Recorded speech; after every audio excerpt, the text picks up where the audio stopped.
Bismillah, wassalatu wassalam ala Rasulillah. Assalamu alaikum wa rahmatullahi wa barakatuh.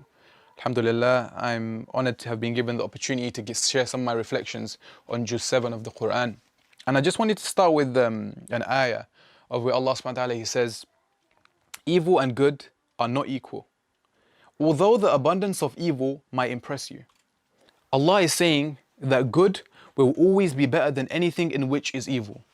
It doesn't matter how good it looks, whether it's haram money, whether it's taking interest, whether it's anything in which is material, glamorous, anything that's appealing to the eye, anything that we think is good for us. Eloquent speech. You might have one person who's not so eloquent in their speech, but they're speaking the truth, and then you have somebody who's very eloquent, very convincing in his speech, but he's speaking falsehood. He's not speaking the truth, and what he's saying is evil. The person who's speaking the truth will always be right, whilst the person who's speaking falsehood, with all of his eloquence, will still be wrong. It's almost as if we're lost in this illusion of which, all of our likes and dislikes are shaped by society and the prominent ideas in society. Since when did us Muslims become people who just, conformed according to what society thinks is normal, or what society thinks is right or wrong? We get our rights and our wrongs from Allah subhanahu wa ta'ala. And Allah subhanahu wa ta'ala, everything that He says is objective. And it isn't subjective to the human mind. We humans, we're limited to what we know. And we don't know anything past that. We don't even know what we're going to eat the next day, or the next week, or next month. We're limited to what we think is right, what our emotions tell us at that time. If I feel like today that I feel a certain way, I'll act on that. And if tomorrow I feel a different way, I'll act on that. And that's just how we're built. Evil things and evil within itself will always be evil, no matter how good it looks.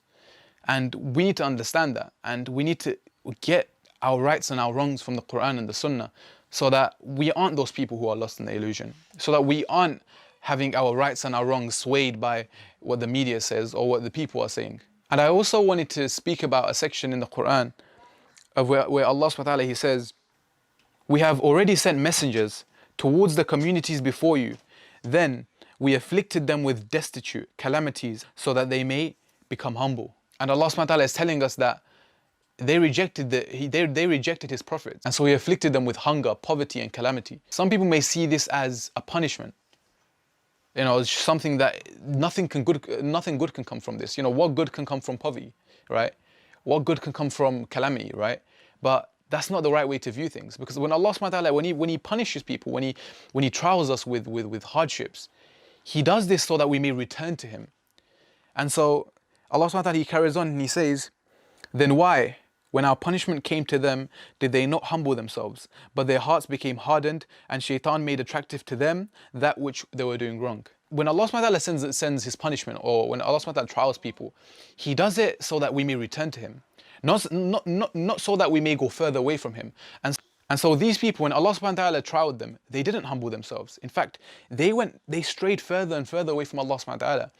And then Allah subhanahu wa ta'ala, He says, and this is where it was quite interesting. Allah subhanahu wa ta'ala, He says, "So when they forgot that by which they had been reminded," because Allah subhanahu wa ta'ala, He's talking about the reminder that He gave them, right? The reminder in which that they had rejected. "So when they forgot that, we opened to them the doors of every good thing." Allah subhanahu wa ta'ala is talking about, when He says every good thing, He's not talking about Jannah. He's talking about wealth. He's talking about wealth, fame. He opened all of the doors of good. And these people, they became rich, they became famous, and they became all sorts of things. He opened these doors as a punishment, not as a reward.